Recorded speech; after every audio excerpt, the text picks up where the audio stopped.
Have you ever given someone advice so good it changed their life? But when you faced a similar problem yourself, you didn't know what to do. You knew what they needed to hear, but somehow you couldn't apply it to your own situation. Why is that?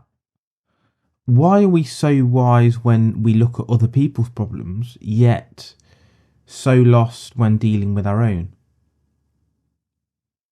So we're going to learn about a psychological phenomenon called Solomon's paradox,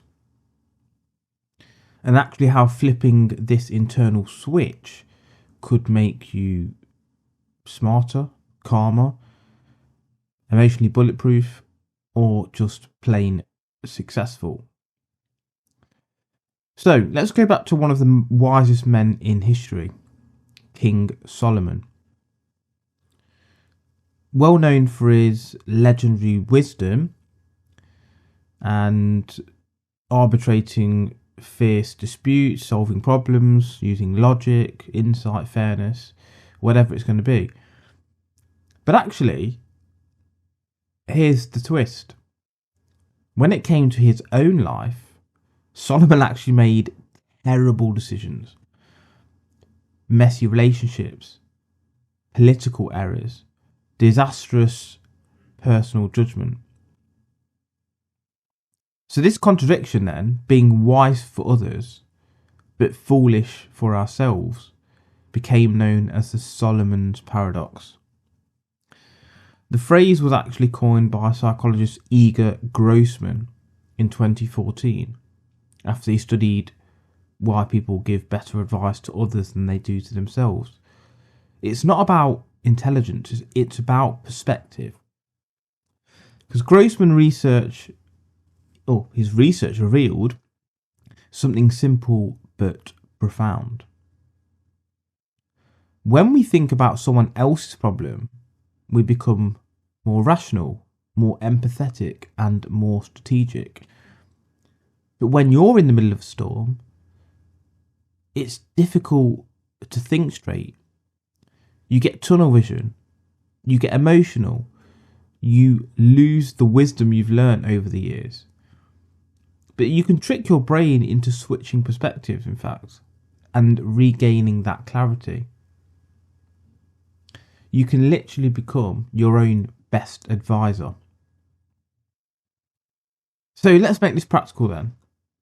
So when you're stuck in a situation, ask yourselves, if my best friend came to me with this problem, what would I tell them? Maybe you don't want to use your best friend, maybe you want to use your brother or your sister or your cousin, I don't know. But someone you can relate to, that if they asked you, what advice would you give? So, for example, let's say you're in a bad relationship, you're scared to leave.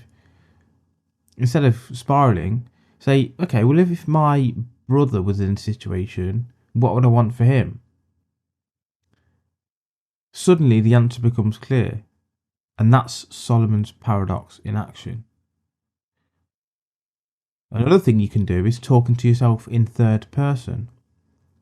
Instead of asking, what should I do? You should ask, what should Jeevan do? What should John do? What should Tom do? What should Paul do? What should Steve do? You'll start to see then that you see yourself as an entity and look at yourself externally, not internally. It creates emotional distance and activates parts of the brain involved in rational thinking. Athletes can do this before competitions. It's like, come on, Jeevan, or come on, whoever, their own name externally. Presidents can do this before speeches. You can do it before anything that overwhelms you. So let's try a thought experiment. Imagine your life as a film. You're not in it. You're watching from the balcony, popcorn in hand or nachos, whatever you like with your film. You see yourself arguing with your partner, struggling to focus, holding back on what you really want to do. From this perspective then, what does the you on screen need to hear? What advice would you yell from the rooftops or the balcony in this case? That's the clarity. That's the wisdom. And that's your Solomon self trying to speak. I mean, look, this is a really good example. A chess game. If you've ever, and I mean this in actual on a chessboard, not on the game on your phone. When you're playing, you're tense, you're zoned in, and you can miss things. But when you're sat on the sofa next to two players, and I know this, I've seen this myself, you're like, oh my God, how thick are these guys? It's blatantly obvious what the next move that guy's going to do or this guy's going to do, and this is what I would do. But when you're in the game, you don't see those moves. You don't see the whole board. You don't spot the traps. You know what the players should do when you look at them, but when you're in that situation, it's very difficult. Solomon's paradox then teaches us to be the spectator of our own chess game.